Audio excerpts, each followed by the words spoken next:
Hello, good morning class. कैसे हैं आप लोग? उम्मीद है बहुत ही अच्छे होंगे, हेल्दी होंगे। तो स्वागत है आप लोगों का फिर से बीकॉम फर्स्ट ईयर के फर्स्ट सेमेस्टर के बिजनेस कम्युनिकेशन सब्जेक्ट में। और मैं बता दूं कि हमने यूनिट 1 और यूनिट 2 कंप्लीट कर लिया है। अब हम शुरू करने जा रहे हैं यूनिट 3।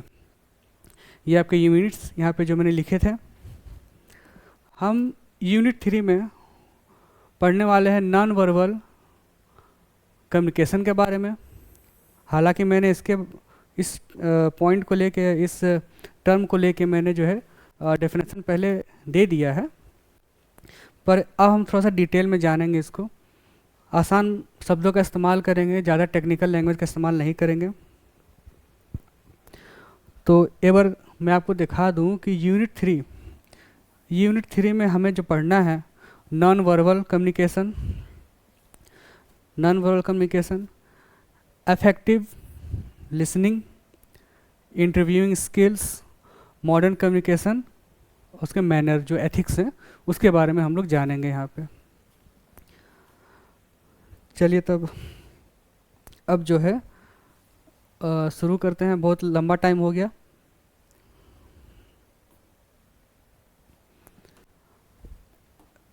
देखिए, जैसे मैंने कहा था कि कम्युनिकेशन है वो आप, उसका मतलब होता है कि अपने विचारों को या किसी तरह के संदेश को, किसी तरह के आइडियाज़ को, किसी तरह का फैक्ट को एक इंसान के द्वारा दूसरे इंसान तक पहुंचाना या भेजना, यानी अपनी बातों को दूसरे सामने वाले तक पहुंचाना। ये जो है फर्स्ट यूनिट में मैंने जो है हल्का सा समझा दिया था कि इसमें जो है शब्दों का इस्तेमाल नहीं करते। इसमें हम लोग बात का इस्तेमाल, यानी अपने मुंह से जो बोलचाल करते हैं, बातचीत कर रहे हैं, इसका इस्तेमाल नहीं करते। शारीरिक हाव भाव जो गेस्चर होते हैं उसके थ्रू जो है हम लोग कम्युनिकेट करते हैं, अपनी बातों को सामने वाले तक पहुंचाते हैं, जिसे हम अशाब्दिक संचार या अमौखिक संचार भी कहते हैं। सीधा जो है हम लोग आते हैं यूनिट 3 के। ओके, कुछ इंपॉर्टेंट डेफिनेशंस वगैरह है एग्ज़ाम प्रोस्पेक्टिव से, वेरी इंपॉर्टेंट। तो आपका नॉन वर्बल कम्युनिकेशन, अमौखिक संचार कहते हैं हम लोग इसको हिंदी में। तो जैसा मैंने कहा कि हम लोग यहाँ पे शब्दों का इस्तेमाल यानी बोलचाल का इस्तेमाल नहीं करते, लिख के भी जो है शब्दों का हम लोग इस्तेमाल नहीं करते। अगर हम लोग अपनी बातों को पहुँचाना चाहते हैं सामने वालों को, तो हम लोग जो है गेस्चर का इस्तेमाल करेंगे। ठीक है, बॉडी गेस्चर यानी कि जो शरीर के हाव भाव होते हैं उसका इस्तेमाल करेंगे। ठीक है, एक्सप्रेशन, फेस एक्सप्रेशन जो है उसका इस्तेमाल करेंगे। अगर मैं यहाँ पे हंस के बात करूँ या फिर हल्की सी मुस्कान रख के आपसे बात करूँ, जो मैं समझा रहा हूँ टॉपिक, तो आप लोग इतना कैच कर पा रहे होंगे कि हाँ सर जो है हैप्पी मूड में है। आप तक जो है वो मेरा जो माइंड जो फीलिंग से पहुँच रही है कि सर जो है हैप्पी मूड में है। लेकिन अगर मैं यही गुस्से में नहीं, मतलब बिना मुस्कुराहट के, ठीक है, आई कांटेक्ट, आंखों में आंखें डाल के अगर मैं पढ़ाऊँ, केवल यहाँ सीधा देख के, अगर क्लासरूम में अगर मैं पढ़ा रहा हूँ आंखों में आंखें डाल के, तो कहीं ना कहीं ये मैसेज आप तक पहुँचेगा कि सर जो है फुल अटेंशन दे रहे हैं। ठीक है, हो सकता है एग्रेसिव भी हो जाए, ऑफेंड मत होइएगा, हो सकता है कि एग्रेसिव भी हो जाए, सवाल जवाब भी करे, तो आप हाव भाव से जो है सामने वालों को समझ सकते हैं, पढ़ सकते हैं। कुछ डेफिनेशंस है इम्पॉर्टेंट, इसीलिए समझाना पड़ा। ज़्यादा पेचीदा या फिर लंबी बातें नहीं हैं, मैंने पहले भी जो है इसके पहले वाले वीडियो में समझा दिया था, फिर भी देखिए। एक्सचेंज ऑफ आइडिया, कम्युनिकेशन का मतलब होता है कि अपने आइडियाज़ को, फिर से मैं कह रहा हूँ, किसी तरह के संदेश को, ठीक है, फैक्ट को, आइडियाज़ को, विचार को अपने से दूसरे तक शेयर करना, एक्सचेंज करना कम्युनिकेशन कहलाता है। नॉन वर्बल कम्युनिकेशन में हम जानते हैं अमौखिक संचार, जिसमें हम बोल चाल का इस्तेमाल नहीं करते, शब्दों का इस्तेमाल नहीं करते। तो हम लोग जो भी आइडियाज़, ठीक है, फीलिंग्स, संदेश, उसका हम लोग विदाउट यूजिंग वर्ड, ना तो शब्दों का इस्तेमाल करते हैं और स्पीच न शब्दों का इस्तेमाल करते हैं लिख के, नहीं बोल चाल के हम लोग इस्तेमाल करते हैं। इट यूज बॉडी लैंग्वेज, शारीरिक हाव भाव से, मतलब बॉडी का स्ट्रक्चर क्या है, पोस्चर क्या है, उसको देखते हुए जो है कम्युनिकेशन हो जाती है देख के।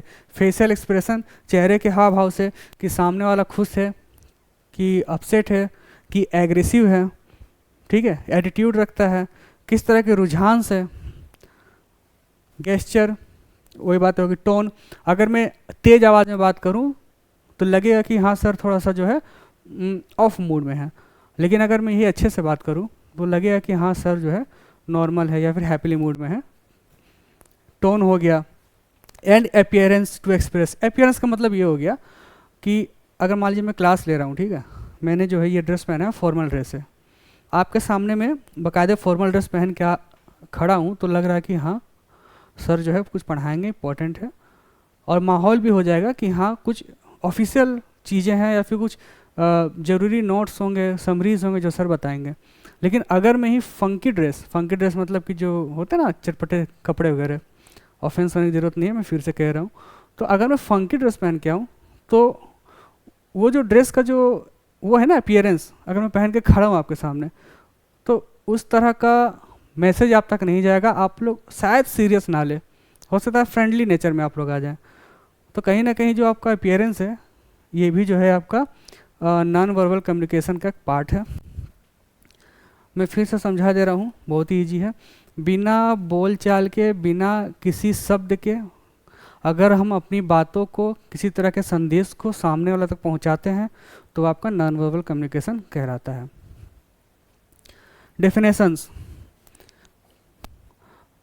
देखिए, डेफिनेशंस वेरी इंपॉर्टेंट, इसको रट्टा मार लीजिएगा। डेफिनेशंस में आप चेंजेस नहीं कर सकते हैं, अपने शब्द आप नहीं डाल सकते हैं, मीनिंग्स आप अपने से लिख सकते हैं, ठीक है, लेकिन जो डेफिनेशंस है, जो कहा कि जैसे अकॉर्डिंग टू W.S. थिल, इन भाई साहब ने जो कहा, इन सर ने जो कहा, non verbal communication is the process of exchanging messages without the use of word.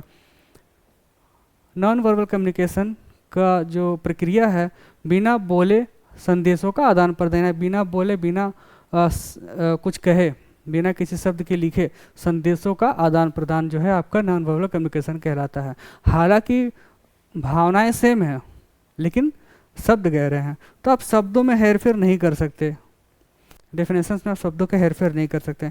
एक और है, according to Keith Davis, non verbal communication is communication without words, बिना शब्दों के जो संचार, जो कम्युनिकेशन की जाए। इट्स इंक्लूड फेशियल एक्सप्रेशन, इसमें चेहरे के हाव भाव, जैसा मैंने यहाँ पे एक्सप्लेन किया, चेहरे के हाव भाव हो गए, आई कांटेक्ट हो गया, गेस्चर वही बॉडी पार्ट, पोस्चर मतलब कि बॉडी आपके किस पोजीशन में है, ठीक है। अगर मैं इस तरह से पढ़ाऊँ, एक्टिव पोजीशन है ना ये, अगर मैं इस तरह से पढ़ाऊँ तो एक्टिव पोजीशन नहीं है, तो ये भी जो है मैटर करता है। तो posture and tone of voice, ठीक है, जो मैं टोन ऑफ वॉइस, ज़्यादा मेरे ख्याल से पेचीदा मामला नहीं था, पहले से मैं समझाते आ रहा हूँ, यहाँ पे बस मैंने जो है डेफिनेशंस को ही ऐड किया एक्स्ट्रा, बाकी बातें वही हैं। आगे चलते हैं, यूनिट में आपके जो है मेन एस्पेक्ट, यानी जो मुख्य पहलू हैं, main aspect of non verbal communication, गैर मौखिक संचार के मुख्य पहलू।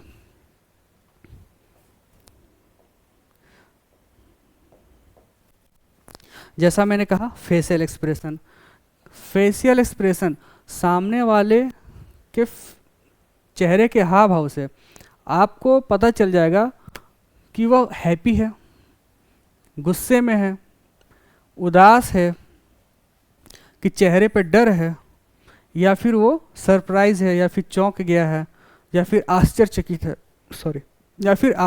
है। चेहरे के हाव भाव से आप इतनी सारी चीज़ें पता कर सकते हैं फेशियल एक्सप्रेशन। हालांकि एग्ज़ाम में आप जब लिखेंगे तो थोड़ा सा आपका एक्सप्लेन करना पड़ेगा, यहाँ पे टाइम को बचाने के लिए मैं समझा रहा हूँ, लेक्चर दे रहा हूँ। अगर चाहूँ तो मैं यहाँ पे राम कथा की तरह लिख सकता हूँ, ठीक है, मतलब पूरा भर के पैराग्राफ की तरह, पर उसमें या तो आपको समझने में या लिखने में दिक्कतें होंगी, या फिर मुझे समझाने में ही ज़्यादा समय लग जाएगा। तो कहीं ना कहीं इस बातों का ध्यान रखा गया है। उसके बाद आपका आता है गेस्चर। अगला पॉइंट गेस्चर हो गया जैसे आर्म्स या फिर हेड टू एक्सप्रेस। अगर मैं कहूँ, आप मुझसे पूछ रहे हैं सर मैं बाहर जा सकता हूँ, मान लीजिए क्लासरूम का है एनवायरनमेंट है, आप पूछ रहे हैं कि सर मैं बाहर जा सकता हूँ। मैंने कहा, देखिए मैंने जो है अपने सर से सर हिला के कहा, मतलब जाइए, शब्द का इस्तेमाल नहीं, जाइए। तो इस तरह के गेस्चर हो गए। आर्म्स, अगर मैं कहूँ मतलब रुको, शांत रहो, रुको, ये आपके गेस्चर में आते हैं। पोस्चर ऑफ बॉडी, पोस्चर मतलब हो गया पोजीशन, बॉडी की पोजीशन क्या है। स्टैंडिंग स्ट्रेट, सो कॉन्फिडेंस, सीधी बात है, मैंने अभी कहा ना, अगर मैं इस तरह से क्लास में पढ़ा रहा हूँ, ठीक है, इस तरह से, तो लग रहा है कि एक्टिव है सर, ठीक है, कॉन्फिडेंस मेरे अंदर तभी ना इस तरह से खड़ा हूँ, मैं समझा पा रहा हूँ। अगर कॉन्फिडेंस नहीं होता तो इस तरह से रहता, समझ रहे हो ना। तो आपका पोस्चर ऑफ बॉडी ये भी इंपॉर्टेंट, मैंने पहले बता दिया। आई कांटेक्ट, ये आपको दिखाता है अटेंशन। अगर मैं क्लासरूम में पढ़ा रहा हूँ, ठीक है, सभी लोगों पे बाकायदा नज़र में रखा हूँ, हर बच्चों पे आई कांटेक्ट बना के मैंने रखा है, तो बच्चों के अंदर डर है ना, वो समझ रहे हैं ना कि अगर थोड़ी सी भी उफ पटांग हुई तो सर जो है क्वेश्चनरीज करना चालू कर देंगे। तो आई कांटेक्ट आपका टेंशन दिखाएगा, कॉन्फिडेंस दिखाएगा। नर्वसनेस और गिल्ट, ये उस पॉइंट में आएगा कि अगर आप जैसे अगर मैं कुछ पूछ रहा हूँ आपसे, ठीक है, चलिए इस सवाल का जवाब दीजिए, आप मेरी आंखों में देख रहे हैं, कॉन्फिडेंस दिख रहा है, लेकिन अगर वहीं पे अगर आप आंखें से चुराएं, ऐसे करें, तो आंखें चुराना मतलब समझ रहे, लो कॉन्फिडेंस दिखाएगा, नर्वसनेस उदासी दिखाएगी, गिल्ट दिखाएगा एक तरह का कि आपने कोई अपराध कर दिया नहीं याद करके। उसके बाद है टच, हैप्टिक्स, सबसे अच्छे वर्ड का इस्तेमाल करेंगे यहाँ पे, इस टच को हटा दीजिए, हैप्टिक्स, ठीक है, ये मतलब टच ही हो गया, लेकिन हम हैप्टिक्स को जो है अच्छे से मेरे ख्याल से प्रोनाउंस करना सही रहेगा। जैसे हैंडशेक हो गया, ठीक है, हम जब मिलते हैं किसी से तो हैंडशेक करते हैं ना, मतलब कि अगर हम बोल रहे हैं सर हेलो कैसे हैं आप, मतलब कि आदर दिखा रहे हैं, ठीक है, सम्मान दे रहे हैं। पैट ऑन बैक, अगर कोई बढ़िया काम किया, शाबाशी वाला काम, तो कहते हैं ना शाबाश, पीठ में थपथपाते हैं ना शाबाश, तो पैट ऑन बैक ये दिखाता है कि हाँ सर शाबाशी दिए, मतलब बहुत अच्छी काम हुई है मेरे से। और हग, अगर छोटे बच्चे होते हैं, ठीक है, वो तो बोल तो नहीं पाते हैं, लेकिन जब उन्हें आप उठाते हैं, गले लगाते हैं, तो वो समझ जाते हैं कि जो है मुझसे जो है इमोशनली प्यार कर रहे हैं, ख्याल रख रहे हैं, केयर कर रहे हैं। तो आप शब्दों का इस्तेमाल नहीं करके हैप्टिक्स यानी टच का इस्तेमाल, टच उसके थ्रू जो है, यानी कि नॉन वर्बल कम्युनिकेशन के थ्रू जो है आपने जो है एक्सप्रेस किया अपनी फीलिंग्स को। क्लियर है। अगला है साइलेंस। साइलेंस शांति, अगर मैं क्लास में आ रहा हूँ, मैं यहाँ खड़ा हो गया, ठीक है, आप लोग के सामने सारे लोग शांत हैं, तो वो दिखाते हैं कि हाँ रेस्पेक्ट कर रहे हैं, सर जो है क्लास में खड़े हैं तो कैसे हल्ला करें, ठीक है, रेस्पेक्ट दिखाते हैं। कई बार जो है जैसे कि अगर मैं सवाल ही पूछ लूँ ना, चल तुम बताओ इसका जवाब दो, तुम बताओ उसका जवाब दो, तुम इसका जवाब दो, जवाब क्या रहेगा, तो कुछ बच्चे जो है चुप रहते हैं, रिफ्यूजल, बताना नहीं चाहते हैं। तो साइलेंस जो है आपका इंडिकेट करेगा रिस्पेक्ट को, रिफ्यूजल को। कन्फ्यूजन भी जो है कुछ जगहों पे आप समझ पा रहे होंगे, कन्फ्यूजन कि आपने मुझसे पूछा कि सर एग्ज़ाम कब से है, अब मुझे आइडिया नहीं है, इन केस मुझे आइडिया नहीं है तो मैं चुप रहूँगा, तो कहीं ना कहीं कन्फ्यूजन शो करता है ये कि सर को पता नहीं आइडिया है कि नहीं है। तो ये रहे आपके कुछ points, silence, touch, eye contact, posture of body, gesture, facial expression. 2 3 4 5, अगर आप स्क्रीनशॉट लेना चाहें तो ले लीजिए। अगले टॉपिक पे आते हैं, फायदे। मेरिट 2 पॉइंट होंगे, ठीक है, मेरिट, डीमेरिट। मेरिट मतलब हो गया फायदे, डीमेरिट मतलब हो गया नुकसान। इसको हम लोग एडवांटेज भी कह सकते हैं, डिसएडवांटेज भी कह सकते हैं, ठीक है। फ़ायदे क्या क्या है, मेरिट क्या क्या है। क्विक एंड फास्ट, जो नॉन वर्बल कम्युनिकेशन है, अमौखिक संचार, इसको हम समझ सकते हैं कि हम लोग संदेश बहुत जल्दी पहुंचा देते हैं। अगर मैं यहाँ पे कहूँ सामने आके कि किसी तरह की, मान लो मैं अगर उदाहरण के लिए सबसे अच्छी एग्जांपल मुझे याद आ गया, अगर मैं व्हाट्सएप में, ठीक है, एक ग्रुप है क्लासरूम का, मैंने अगर व्हाट्सएप पे कोई संदेश भेजा, ठीक है, कोई भी संदेश भेजा मैंने, तो अगर व्हाट्सएप में 50 लोग हैं, हो सकता है कि 20-30 लोग इमीडिएटली देख लेंगे, ठीक है। हो सकता है कुछ लोग जो है शाम को देखेंगे, कुछ लोग के पास हो सकता है नेट की सुविधा ना हो, तो हो सकता है कल देखें। तो जो संदेश पहुंच रहा है ना, सभी तक प्रॉपर या एग्जैक्ट टाइम पे नहीं पहुंच रहा है। लेकिन आपको जो नॉन वर्बल कम्युनिकेशन, हम कह सकते हैं एक तरह से, कि ये आपका फास्ट और जल्दी पहुंचेगा। अगर मैं यहाँ पे आऊँ, ठीक है, मैं यहाँ पे आया, मान लीजिए क्लासरूम में मैं एंट्री कर रहा हूँ, सब लोग खड़े हुए, गुड मॉर्निंग सर बोल रहे, खड़े हो गए, मैंने कहा ठीक है सिट डाउन, ओके। अगर घुसते मैंने कहा, मतलब घुसते मैंने जो है इशारा कर दिया, बैठिए बैठिए, उठना नहीं है, तो कहीं ना कहीं आपको पता चल रहा है कि बहुत ही फास्ट है और जल्दी रिलायबल पहुंचने वाला संदेश आपका है। हेल्प्स इन अंडरस्टैंडिंग, समझने में आसान है। अगर मैं कह रहा हूँ नहीं, मुंडी हिला, सर हिला के, सॉरी, सर हिला के मैं कह रहा हूँ नहीं, मतलब कि नहीं कर रहा हूँ वो काम। अगर मैं कह रहा हूँ कि ओके, मतलब इस तरह से, मतलब ओके है, सही है चीज़, तो समझने में आसान है। Useful in language barrier, useful in language barrier, हो सकता है कुछ बातें इसमें अपवाद भी है, लेकिन अगर मैं समझाऊँ कि अगर कुछ भाषा का भी जो है दिक्कतें हो जाए, उदाहरण के लिए अगर मैं चेन्नई जा रहा हूँ, ठीक है, मुझे हिंदी आ रही है और वहाँ पे तमिल आती है लोगों को, ठीक है, अब मुझे भूख लगी, अब मैं हिंदी में पूछ रहा हूँ कि सर खाना यहाँ कहाँ मिलेगा, यहाँ पे अच्छे खाने, मतलब होटल्स कहाँ हैं कि मुझे खाने के लिए कुछ मिल जाए, वेज मुझे खाना है तो वेज आइटम कहाँ मिलेंगे। सामने वालों को समझ में नहीं आ रहा है, ठीक है, उसे तमिल समझ में आएगी या फिर इंग्लिश समझ में आएगी, लेकिन मैं यहाँ पे हिंदी की बात कर रहा हूँ, मतलब कहीं ना कहीं जो है अपवाद है, इसलिए मैंने पहले कह दिया। अच्छा, लेकिन अगर मैंने इशारा किया, हाँ, मतलब कि खाने के लिए मैंने इशारा किया, तो समझ जाएगा सामने वाला कि अच्छा ये क्या कहना चाह रहा है, इसे जो है भूख लगी है, खाना खाना चाह रहा है। तो नॉन वर्बल कम्युनिकेशन में हम कह सकते हैं कि यूज़फुल इन लैंग्वेज बैरियर, जहाँ पे भाषाओं की दिक्कतें आ जाती हैं, भाषाएं जहाँ बाधा बन जाए, वहाँ पे आपका जो है नॉन वर्बल कम्युनिकेशन में चीज़ें आसान हो जाती हैं। अगला पॉइंट है क्रिएट्स बेटर इम्पैक्ट। व्हाट्सएप से मैंने मैसेज भेजा आप लोगों को कि ये टॉपिक पढ़ने हैं, नहीं पढ़ोगे तो पिटाई होगी सबकी, चलो ठीक है। लेकिन अगर मैं क्लासरूम में आऊँ डंडे लेके, ठीक है, मैंने हाथ में जो डंडा लिया है, अब मैं क्लासरूम में घुसा, मैंने कहा कि सब लोग जो है इस टॉपिक को पढ़ के आना कल, अदरवाइज पिटाई होगी, ठीक है, डंडे से पिटाई होगी। तो एक अच्छा इम्पैक्ट भी जाता है नॉन वर्बल कम्युनिकेशन में। कोई ऑफेंड मत होना, एग्जाम्पल के लिए सारी चीज़ें समझाई जा रही हैं, जो कि आप लोग ग्रेजुएशन लेवल पे हैं, तो इतना तो पॉइंट बनता है वो समझाना।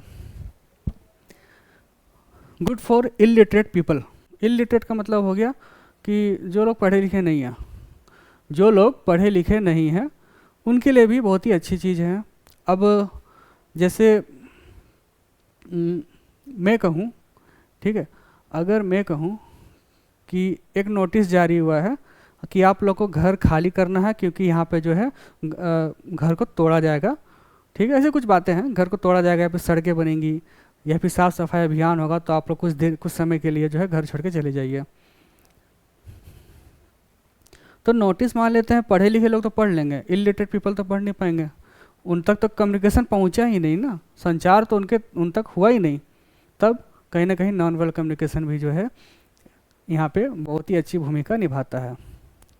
क्लियर है?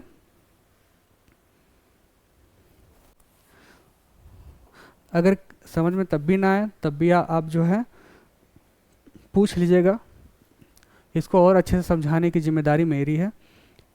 मैं ये समझ के चल रहा हूँ कि जो भी मैंने यहाँ पे समझाया है आप लोगों को पॉइंट टू पॉइंट समझ में आ रही है हर एक बात।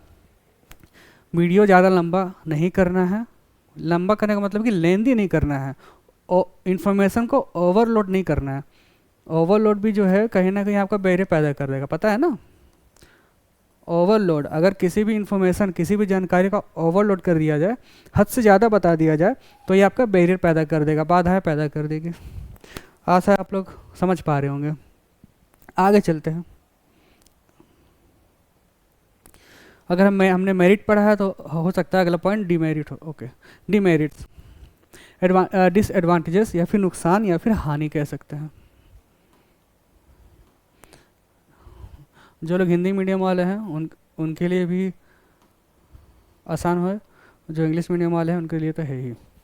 तो हिंदी मीडियम वाले कन्फ्यूज मत होइएगा, डीमेरिट या फिर डिसएडवांटेज को जो है हम लोग नुकसान भी कहते हैं या फिर हानि भी कहते हैं, ठीक है, हानि। अब इसके देखिए नुकसान तो हैं। नुकसान ये है, इसका कोई पुख्ता सबूत नहीं है आपके पास, प्रूफ नहीं रहेगा आपके पास।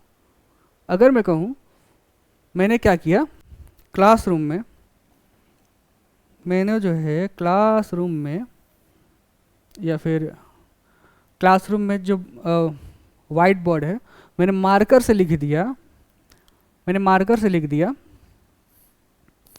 कल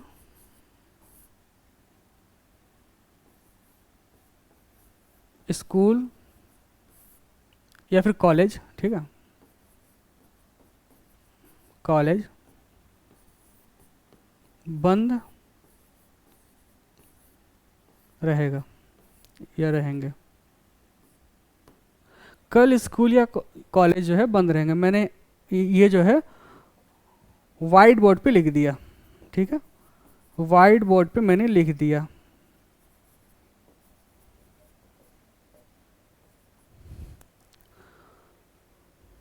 ये जो है वाइट बोर्ड में मैंने लिख दिया। अगर कल बच्चे नहीं भी आएंगे, कल बच्चे अगर नहीं भी आएंगे तो क्यों नहीं आएंगे, तो कोई भी अगर विजिट कर जाए क्लासरूम में तो देख सकता है कल स्कूल बंद रहेंगे, अच्छा ठीक है, संदेश मिल गया। लेकिन अगर उसी जगह मैं कहूँ कल मत आना, ठीक है, कल मत आना, कल छुट्टी रहेगी, मैंने मुंह से कह दिया, लिखित कहीं प्रूफ रहा नहीं, रिकॉर्ड कोई हुआ नहीं, फोटो कोई खींचा नहीं। अगर सवाल जवाब की जाए कि आप लोग स्कूल क्यों नहीं आए, तो आप लोग कह पाएंगे कि सर ने मना किया था। मान लीजिए पूछ लिया जाए तो सबूत क्या है, कहाँ सर मना किया, हम मैं ही कह दूँ कि मैंने कहाँ मना किया, तो आप लोग क्या प्रूफ दिखा पाएंगे। तो कहीं ना कहीं कुछ संस्था, कुछ फर्म्स में जो है ये दिक्कतें आ जाती हैं कि किसी तरह का रिकॉर्ड नहीं होता, ठीक है, किसी तरह का रिकॉर्ड या प्रूफ नहीं होता। अगर कोई सामान खरीदा जा रहा है, ठीक है, उदाहरण के लिए अगर कोई कंपनी कोई सामान खरीद रही है, अगर बाकायदे उसकी रिसिप्ट रख रही है, रिसिप्ट मतलब जो पर्ची मिलती है, रिसिप्ट रख रही है, वो तो प्रूफ होता है। 10 साल बाद, 20 साल बाद आप जो है उस रसीद को दिखा सकते हैं कि देखिए हमने ये सामान खरीदा, इतने में खरीदा है। लेकिन जिसका पर्ची नहीं बन रहा है, जिसका प्रूफ ही नहीं है आपके पास, आप सामान खरीद रहे हैं, रख रहे हैं, 10 साल बाद, 20 साल बाद, चलो 2 साल बाद ही अगर आप दोबारा जाएं कि अरे हमने तो सामान इतने में लिया था, अब वो कहेंगे कि आप कैसे लिए थे, रसीद दिखाइए, प्रूफ है नहीं है आपके पास। तो कहीं ना कहीं जो है आपका ये नुकसान भी है। लिमिटेड यूज़, देखिए सीधी बात है, जिसका प्रूफ नहीं है, जिसका डॉक्यूमेंट ही नहीं है, वो लाइफ टाइम के लिए वो मतलब लाइफ टाइम के लिए वो बना नहीं रह सकता, लिमिटेड यूज़ है इसका। अगर मैं कह रहा हूँ कि साइलेंस, मैंने इशारा किया, आप लोग देखें शांत हो गए, 1-2 मिनट के बाद जो है दोबारा हालचाल चालू हो जाएगा आप लोग का क्लास में, हल्ला गुल्ला चालू हो जाएगा। लेकिन अगर मैं वाइट बोर्ड में लिख दूं कीप साइलेंस, तो आप समझ पा रहे होंगे कि अगर मैं क्लास में नहीं भी रहूं तब भी आपको जो है संदेश दिख रहा है कि शांति बना के रखनी है, आपको जो है शांति बना के रखनी है। तो नॉन वर्बल जो कम्युनिकेशन में जो भी मैसेजेस या संदेश होंगे ज़्यादा लंबे समय तक नहीं जाएगा, लिमिटेड यूज ही होगा आपका। कल्चरल डिफरेंस,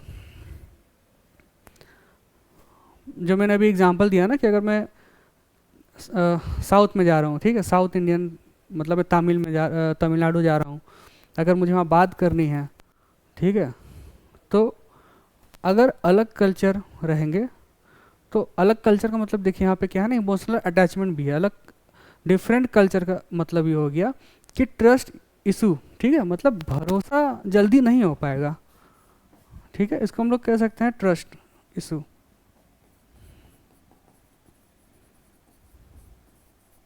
भरोसा जल्दी नहीं होता।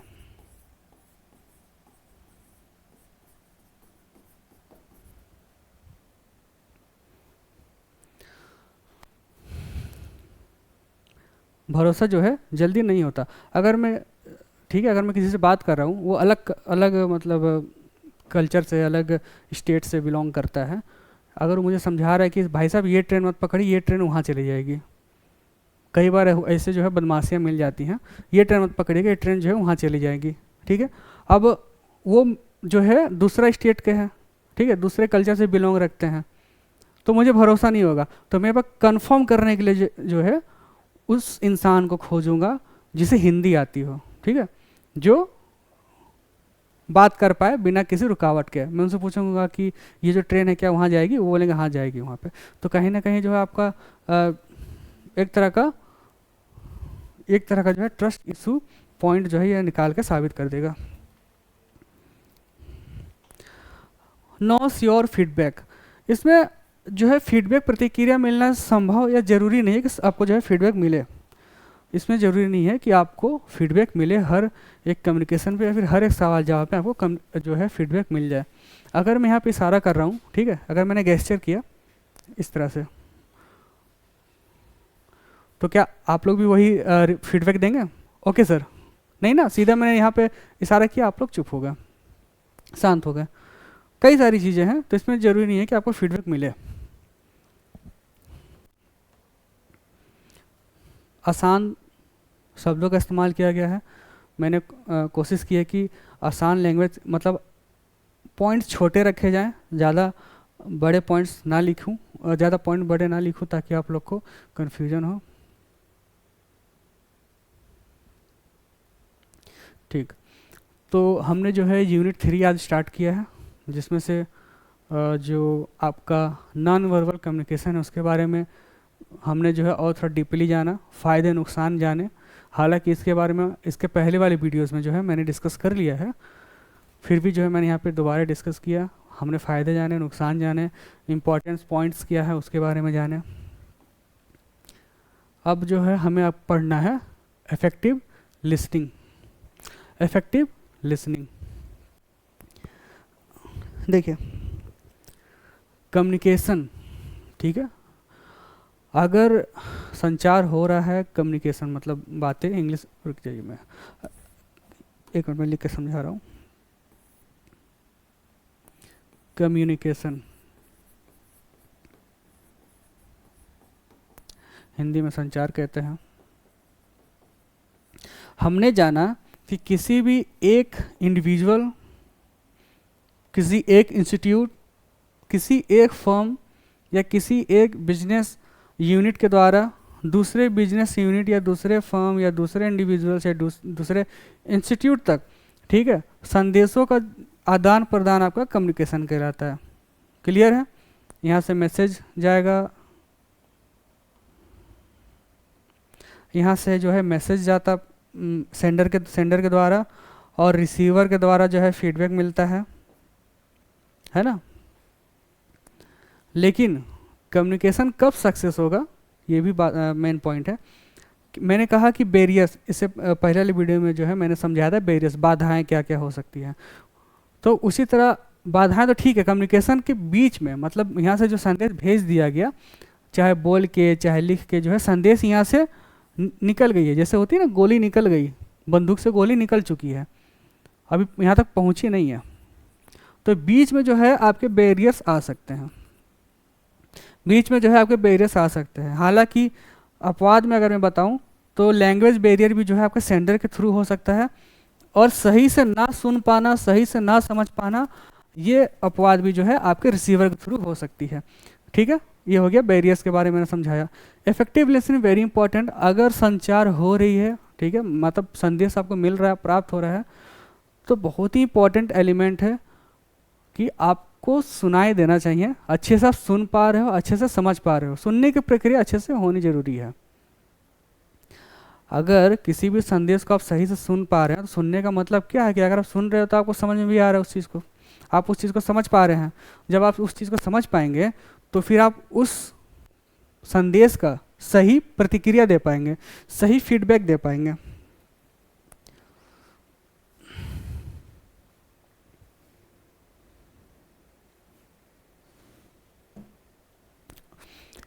उदाहरण के लिए अगर मैं कहूँ कि अगर मैं आपको पढ़ा रहा हूँ, ठीक है, मैं आपको पढ़ा रहा हूँ, मेरी बातें आप तक जा रही है, अगर आपके अंदर क्षमता मतलब कि सही से सुन पा रहे हैं, ठीक है, अच्छे से समझ पा रहे हैं, अच्छे से समझ पा रहे हैं, साफ साफ समझ में सुन रहे हैं,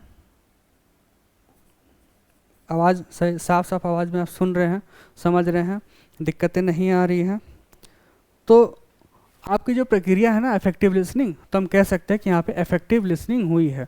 मैं जो कहना चाह रहा हूँ वो आप तक पहुँच रही है, समझ पा रहे स्पष्ट तरीके से, मतलब कि इफेक्टिव लिसनिंग यहाँ पे प्रक्रिया पूरी हुई है, ज़्यादा कॉम्प्लिकेटेड नहीं है। Effective listening is the process, हाँ ये एक प्रक्रिया है। इफेक्टिव लिसनिंग आपकी जो है एक प्रक्रिया है, प्रोसेस है, प्रक्रिया है of listening attentively to understand and respond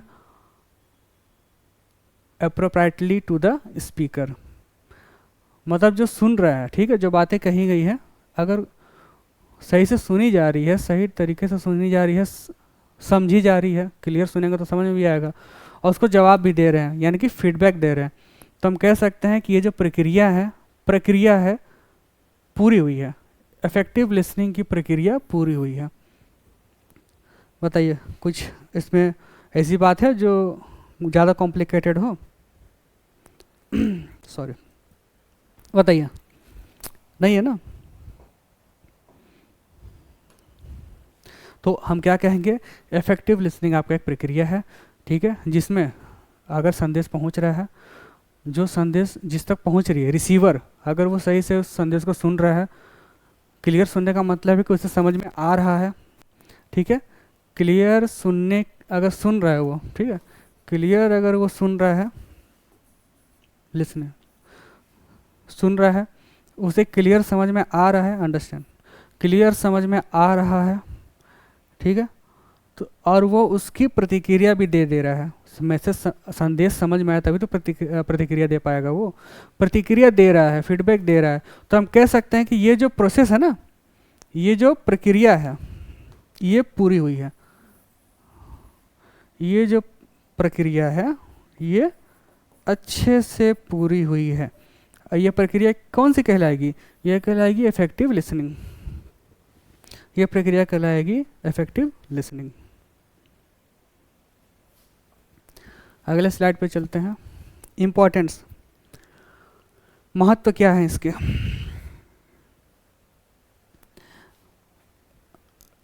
अभी इफेक्टिव लिसनिंग के महत्व क्या है? तो पहला इम्पोर्टेंस तो ये है कि ये आपको समझ में अच्छे से आएगा, better understanding of the messages, जो भी संदेश आपको मिल रहे हैं उसको आप अच्छे से समझ पाएंगे।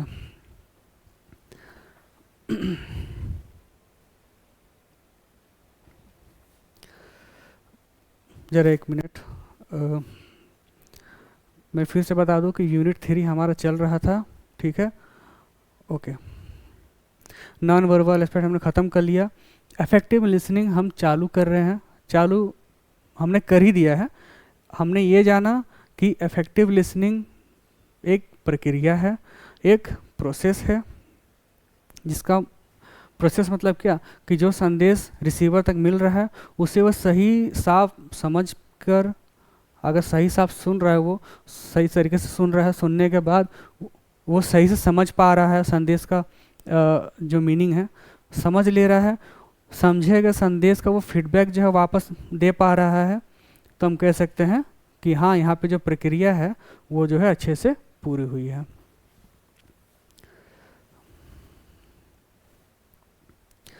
मेरे ख्याल से छोटी सी ग्लिच आ रही है, कोई बात नहीं, पर और ट्राई कर लेते हैं हम लोग।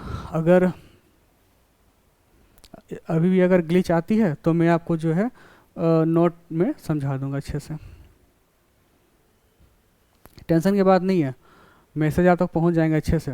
इफेक्टिव लिसनिंग रखे रहिएगा आप लोग अच्छे तरीके से, ठीक है।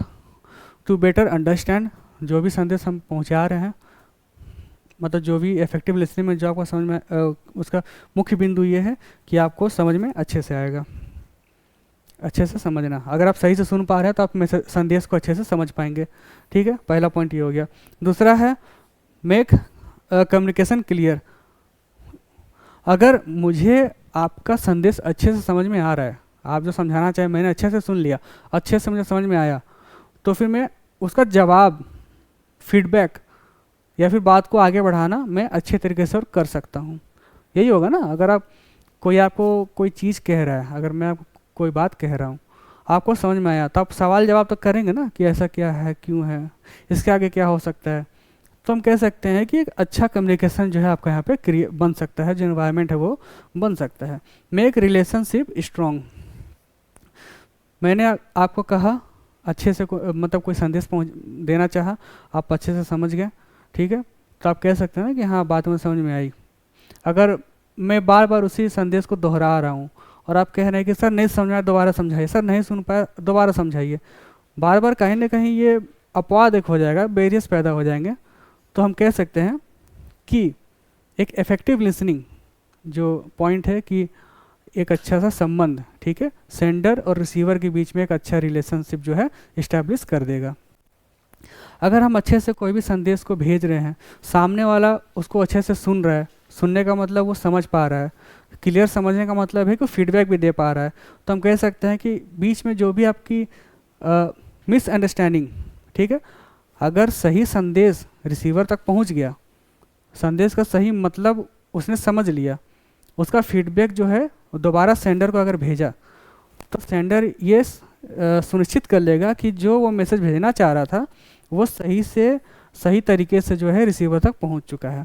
किसी भी तरह की कन्फ्यूजन, किसी भी तरह की जो आपकी गलतफहमी या फिर जो भी अपवाद है वो वहाँ पे नहीं पहुँची है। अदरवाइज जैसा हम क्लियर कट मैसेज चाह रहे थे वैसा क्लियर कट मैसेज पहुँच चुका है।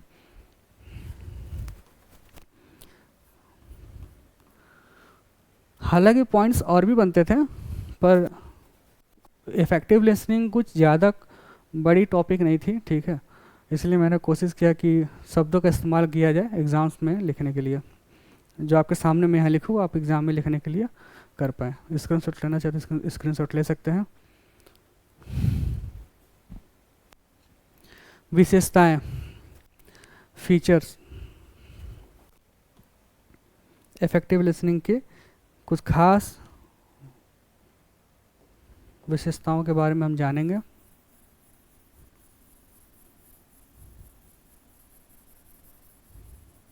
ओके, यहाँ भी मैंने जो है कुछ पॉइंट्स बनाए हैं।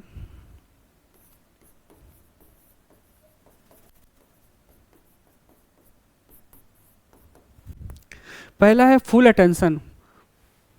अगर मैं अच्छे से सुन रहा हूँ, सामने अगर टीचर खड़े हैं, आप अगर अच्छे से ध्यान दे रहे हैं, अच्छे से ध्यान देने का मतलब है कि मन और आँख दोनों जो है केंद्रित किए हैं टीचर पे, टीचर की बातों पे, तो हम कह सकते हैं कि अगर आप फुल अटेंशन देंगे तो आपको जो है सामने वाले की बातें, जो मैसेज पहुंचाना चाह रहा है, जो बातें वो पहुंचानी चाह रहे हैं, वो अच्छे से आपको सुनाई देगा, पूरा ध्यान आप देंगे तो।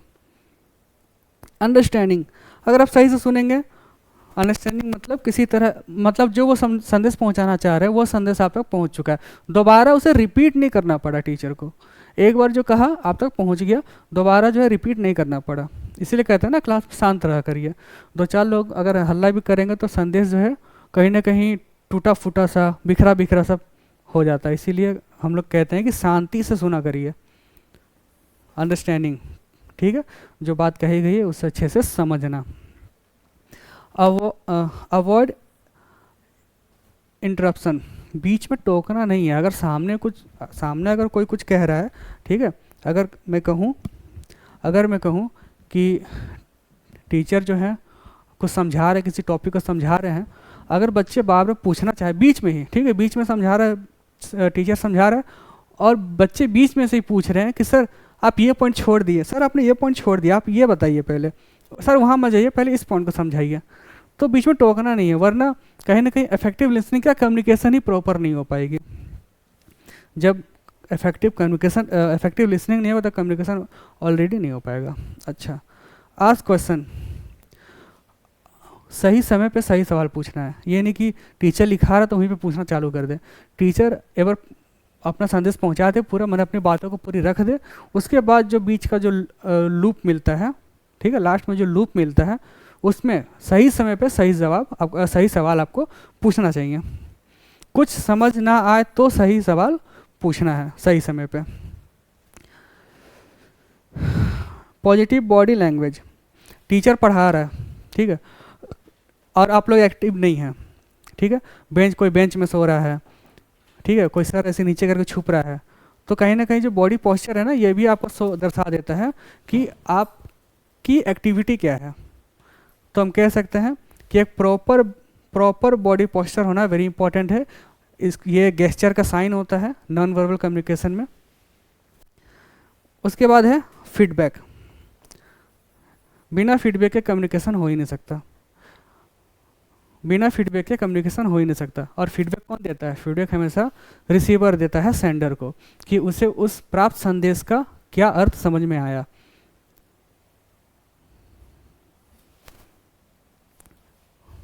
अगले स्लाइड पे चलते हैं। ठीक,